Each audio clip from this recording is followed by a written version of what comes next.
Hello, my name's Nick Dutch, and I'm doing something which I shouldn't do. I'm doing a video just before bed when I'm very, very, very overtired. I've stayed up very late, way past my bedtime, and at this time of day, this is when I normally talk the biggest quantities of rubbish in the whole wide world.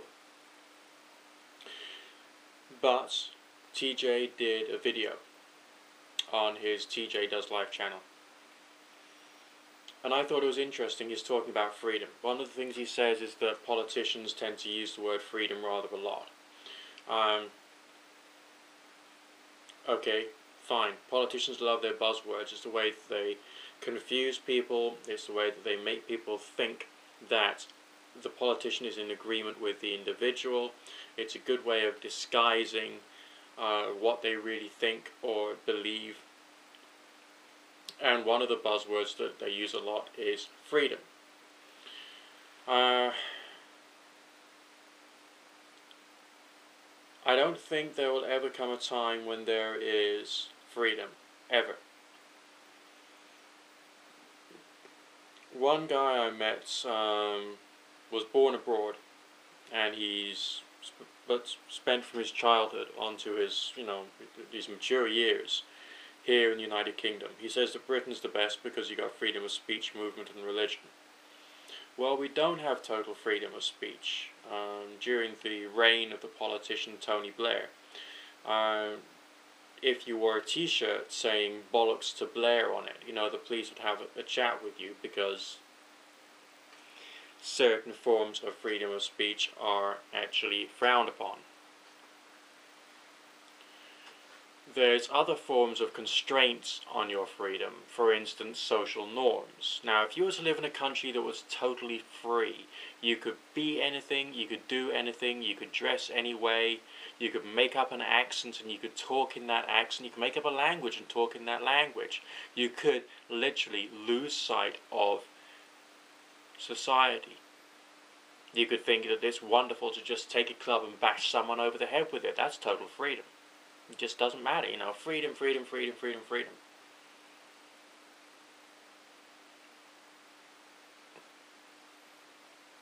We got to think about the ideas of social norms being a constraint upon us, not to the extent of slavery, and I think that maybe the word freedom is used a hell of a lot more in the United States of America than in the UK because of a more present and visible use of slavery in your history. There is, of course, slavery associated with the United Kingdom as well. Penny Lane, as in from the song, Penny Lane is in my ears and in my eyes. Well, the original Penny Lane was actually named after a slave trader who was the wealthy, respectable person in that town in, I think it was Liverpool. And so, yes, there is hidden in the United Kingdom a very strong history of slavery, but as British people we don't have as much visible slavery because I suppose we haven't had slavery of our own citizens and residents within this country either at all or for so long it's ancient history rather than within the past 300 years, let's say. So I don't think we kick our heels up against the idea of slavery quite as much. From a sociological standpoint, in accordance with the views of some people who consider themselves either to be real sociologists or semi-sociologists, there's other forms of slavery too, such as wage slavery, namely you've got to carry on doing your job, otherwise you can't afford your bills. There's also debt slavery too, so you're heavily in debt, so you've got to carry on working extra hours, almost as a slave, so that you can do everything that you have to do. And so on and so forth. So the concept of slavery, depending upon who you're talking about, gets blurred. But on the subject of freedom itself, I don't feel that we have it. There are various communities or various groups of people who have their own social norms. For instance, let's say the atheist community on YouTube often has a certain slant to its videos, okay? That's a social norm. It would be slightly outside of the box for a person to call themselves an atheist and do a video on YouTube which is praising absolutely everything about Christianity, for instance. Just by example, okay? And also there's some things which are more acceptable within Christian communities, which dictates the buzzwords they use, the ideas that they follow, the group think, possibly even the style of dress. As far as myself, I mean, I don't go out all that much because I'm self-employed, which is a real pain. But, you know, when I do go out, I do make sure that I'm dressed in a relatively appropriate manner. I'm, if not clean-shaven, I don't have too much of a beard. I've had a bath, I'm deodorized, and I'm looking okay. I think carefully when I'm talking to someone in public, and I try and adjust my behavior accordingly, which, of course, if I'm overtired or overworked, I can't always do.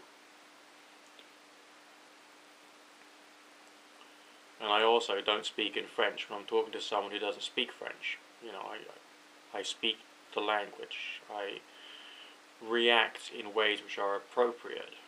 So you could say that I'm a slave to social norms. And of course there's the law, which seems to be there to enforce social norms. I mean, the only real individuals, and I mean complete and utter total individuals, are locked up, or are going to be locked up, because they've killed someone, they've behaved inappropriately, they're mentally ill, there's something wrong with them. Those are the real nonconformists. Those are the real true individuals who have completely exercised freedom.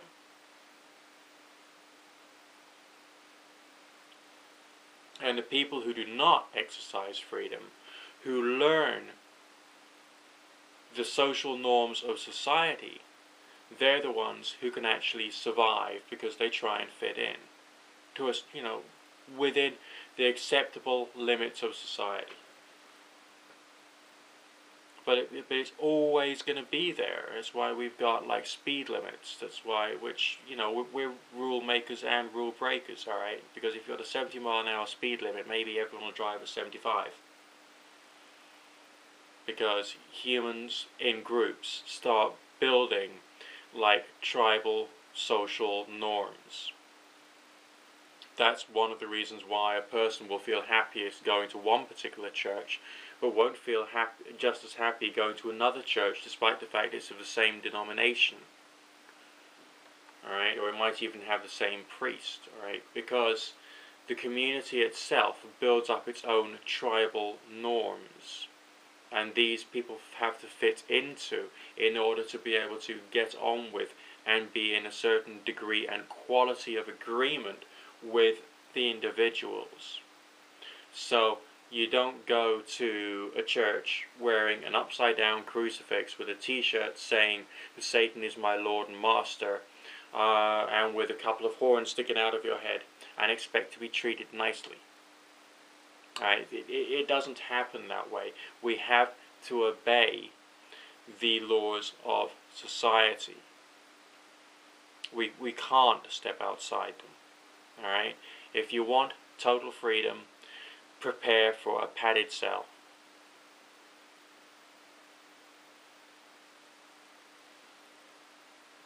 Just a few thoughts for today. Nick Dutch, signing out for now.